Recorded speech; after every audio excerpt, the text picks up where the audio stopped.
Se cumplió lo que habíamos dicho dentro del criterio de la biología y la filosofía de la política mundial, porque ganó Donald Trump sin ningún problema las elecciones en Estados Unidos, como se había anunciado, dejando la esperanza de una mujer presidenta para otra ocasión. Las encuestas habían señalado que Donald Trump tenía la mayoría requerida y se confirmó anoche en las urnas lo que ya los medios de comunicación habían anunciado, y el propio Donald Trump había dicho precisamente que estaba a las puertas de la Casa Blanca. Y en este sentido hay una preocupación de algunos sectores del mundo por el espíritu bélico de Donald Trump, aun cuando hay que señalar que durante Donald Trump, presidencia de la República de Estados Unidos, no hubo ningún conflicto ni ninguna guerra. Al contrario, fue un periodo de paz. Y algunos dicen que tal vez por la actitud bélica que tiene, es solo de palabras y no de hechos, y que pudiera poner fin a la guerra entre Ucrania y Rusia, y lo mismo una orden nueva en el Medio Oriente, en Palestina e Israel. Lo cierto es que los conservadores ven el triunfo de Trump como un retorno al nacionalismo contra la migración, y los demócratas tendrán que replantearse la política porque han perdido no solamente la Cámara de Representantes, sino también el Senado, y esto abre una nueva era para los Estados Unidos y para la política mundial. Es una etapa muy difícil después de la COVID-19, de la guerra que hemos tenido, y para los Estados Unidos una situación, aunque la economía está muy bien, la inflación y otros problemas han hecho que haya problemas de grave situación en lo social, y requiere de una política firme, de diálogo, de amplitud, y sobre todo evitar la división de los norteamericanos en esa polarización. Por eso Donald Trump ya volverá a la Casa Blanca gracias a su triunfo en estas elecciones presidenciales y su capacidad para sortear obstáculos y dificultades. Ninguna campaña fue tan dura, tan violenta, tan directa, y para Trump tan difícil, después de haber gobernado y haber dado el ejemplo de tener la constancia de volver a la presidencia. Casi nunca se repiten los dos periodos de los presidentes, y este es un caso muy particular donde Trump vuelve a la presidencia, que será el último mandato, pero definiendo aún más la política ideológica dentro del criterio pragmático que tiene la política internacional.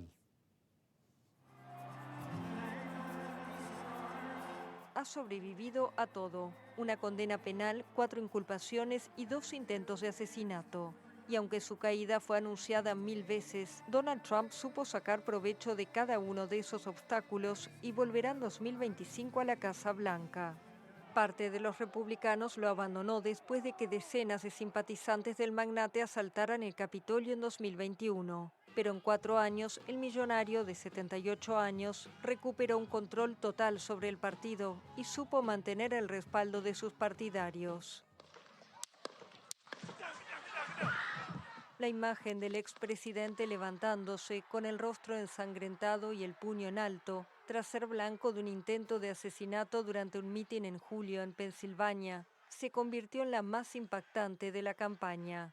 Y su llamado a la lucha, mientras los agentes del servicio secreto lo desalojaban, se convirtió en un grito de guerra para sus seguidores, que lo corearon en cada mitin.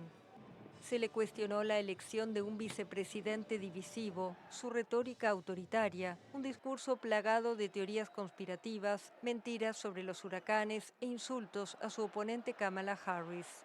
Pero una marea de estadounidenses lo respalda, convencidos de que el neoyorquino, que hizo fortuna en el sector inmobiliario, comprende sus dificultades mejor que nadie. Cuando estuvo en la Casa Blanca, Trump rompió con todos los convencionalismos. En nombre de su lema Estados Unidos primero, trató con rudeza a los aliados del país, inició una escalada con Irán sobre el programa nuclear y expresó fascinación por líderes autoritarios como el ruso Vladimir Putin o el norcoreano Kim Jong-un.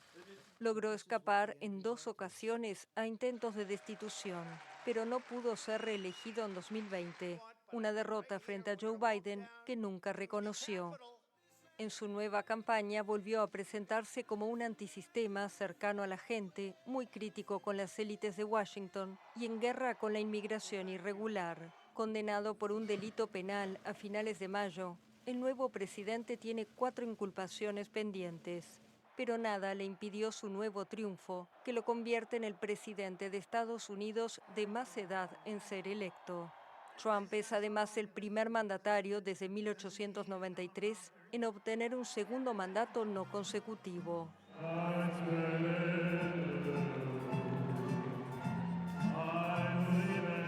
Lo cierto es que la expectativa hoy está en todo el mundo abierta. ¿Qué va a hacer frente a China y frente a Rusia, las dos potencias que están aliadas en el caso de la guerra de Rusia contra Ucrania? ¿Qué va a pasar con Israel y confrontación que hay con Palestina, con Hamas y en el Líbano con Hezbollah? ¿Qué sucederá en América Latina, donde la izquierda ha vuelto al poder, pero una izquierda más pragmática que incluso ha felicitado directamente a Trump, empezando por México y Brasil, que son grandes democracias en el continente con la izquierda? ¿Qué ocurrirá con la Unión Europea, que teme a estar tan aliada a Estados Unidos y ahora piensa que tal vez con Trump la separación será total, dentro del criterio de que Trump piensa solo en los Estados Unidos primero y dejando después las otras alianzas internacionales? Pero necesitará Donald Trump precisamente esas alianzas y dentro del mundo de Occidente, con la caída de Estados Unidos y el levantamiento de China como potencia, evitar cualquier conflicto internacional. Pero ya hemos visto que líderes de todo el mundo, de derecha y de izquierda, han felicitado a Donald Trump por su victoria en la elección presidencial estadounidense frente a la demócrata Kamala Harris, aunque muchos han expresado más cercanía hacia Kamala Harris. Por ejemplo, en la prensa europea veíamos simpatía hacia la mujer que iba a ser la primera presidenta de Estados Unidos y a la tradición democrática que es más intercontinental, más universal, más de relaciones internacionales. Trump temen los europeos que se aísle de los organismos internacionales frente a Naciones Unidas y sobre todo en el compromiso de Europa por el cambio climático, en el cual Trump no cree y tiene políticas conservadoras. Lo cierto es que para América Latina también es interesante ver la experiencia de Trump, aun cuando hay temor, sobre todo a nivel popular, por la línea dura frente a las migraciones de todo el continente latinoamericano, incluyendo la gran diáspora venezolana. Veamos. Líderes de todo el mundo felicitaron a Donald Trump por su victoria en Estados Unidos. Uno de los saludos más efusivos lo envió el primer ministro israelí, Benjamin Netanyahu, quien afirmó que Trump alcanzó el mayor regreso de la historia. El presidente ucraniano Volodymyr Zelensky, quien se mostró a gusto en los últimos años con el mandatario demócrata Joe Biden, dijo esperar que la vuelta de Trump a la Casa Blanca propicie una paz justa para Ucrania en su guerra contra Rusia. Por el contrario, el presidente ruso Vladimir Putin, quien tuvo gran cercanía con Trump en su primer gobierno, evitó pronunciarse. El Kremlin indicó que Putin no prevé felicitar a Trump y que juzgará su presidencia según sus actos. Líderes europeos, incluso algunos que tuvieron relaciones complejas con Trump en su primer mandato, expresaron su deseo de trabajar con él en una agenda común. La presidenta de la Comisión Europea, Ursula von der Leyen, dijo esperar trabajar con Trump en una agenda transatlántica fuerte. El secretario general de la OTAN, Mark Rutte, dijo por su parte que el regreso de Trump a la Casa Blanca ayudará a la alianza a mantenerse fuerte. China, que fue blanco de duras críticas de Trump durante su gobierno, dijo esperar una coexistencia pacífica con Washington, según una portavoz del Ministerio de Relaciones Exteriores de Pekín. Hoy tendremos invitados que van a referirse al tema de los Estados Unidos, las elecciones y la visión prospectiva de lo que pueda pasar. Entre ellos un profesor de la Universidad de Madrid, la Carlos III, especialista en ley internacional, y al doctor Valero, también conocedor de la política de Estados Unidos.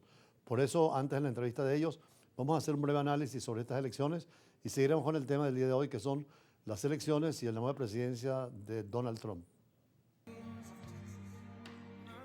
Definitivamente tenemos la información de la victoria absoluta de Donald Trump en las elecciones de Estados Unidos. A partir del 2024 será nuevamente presidente y aunque todavía el escrutinio no ha finalizado, el recuento no deja lugar a dudas de la vuelta del republicano a la Casa Blanca 4 años después. Los republicanos son la primera fuerza y se han hecho del control del Senado con 51 de los 100 escaños y posiblemente también tengan el control de la Cámara de Diputados. Esta situación le da una fuerza extraordinaria al Partido Republicano y, naturalmente, en este caso, ya la economía representa la elevación del dólar y el euro que retrocede a niveles de julio tras la victoria de Trump en las elecciones de Estados Unidos. Sí, con esta presidencia de Donald Trump, el color rojo tiñe prácticamente todo el mapa de Estados Unidos frente al azul de Kamala Harris. Según el recuento de la Universidad de Houston, con el 90% de las papeletas escrutadas, el magnate neoyorquino se impuso allí a la vicepresidenta y candidata demócrata Kamala Harris por un 57.7% de los votos, una ventaja de 15.9 puntos porcentuales. Hay desafíos que van a ser comunes a demócratas y republicanos y que fueron también comunes al presidente Biden y a otros presidentes de los Estados Unidos, tanto republicanos como demócratas.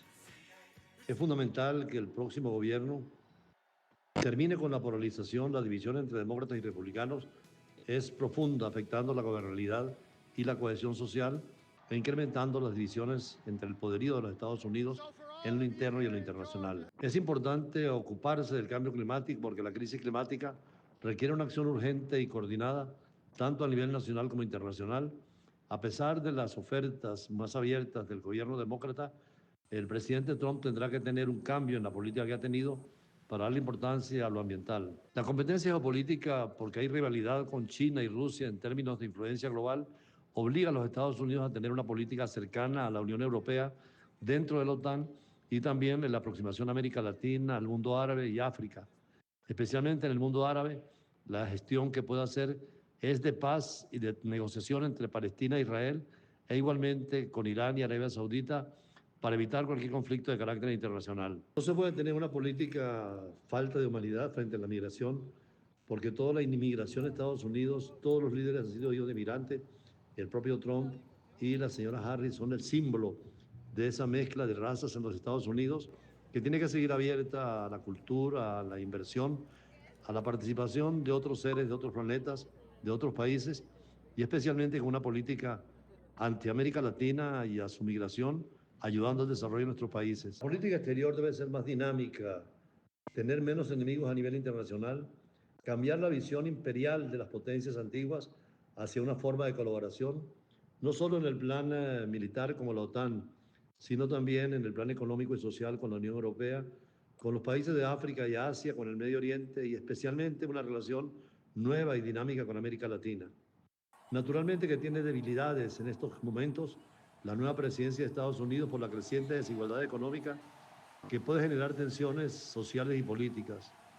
Deben mejorar la infraestructura, aunque se ha hecho inversiones, en algunas áreas sigue necesitando mejoras significativas para mejor calidad de vida de los estadounidenses. Son pasos necesarios en Estados Unidos y donde afortunadamente en un sistema de poderes separados, presidente y poder legislativo tienen funciones específicas y la independencia absoluta del Poder Judicial, lo cual garantiza el balance de poderes. Y a diferencia de Gran Bretaña y el Reino Unido, donde el Parlamento sigue siendo fundamental como en Estados Unidos, el presidente no es el rey todopoderoso, sino que está sometido a las congruencias y a las exigencias del Parlamento y de la justicia nacional e internacional, y por lo tanto el establishment condiciona mucho parte de la política de Estados Unidos.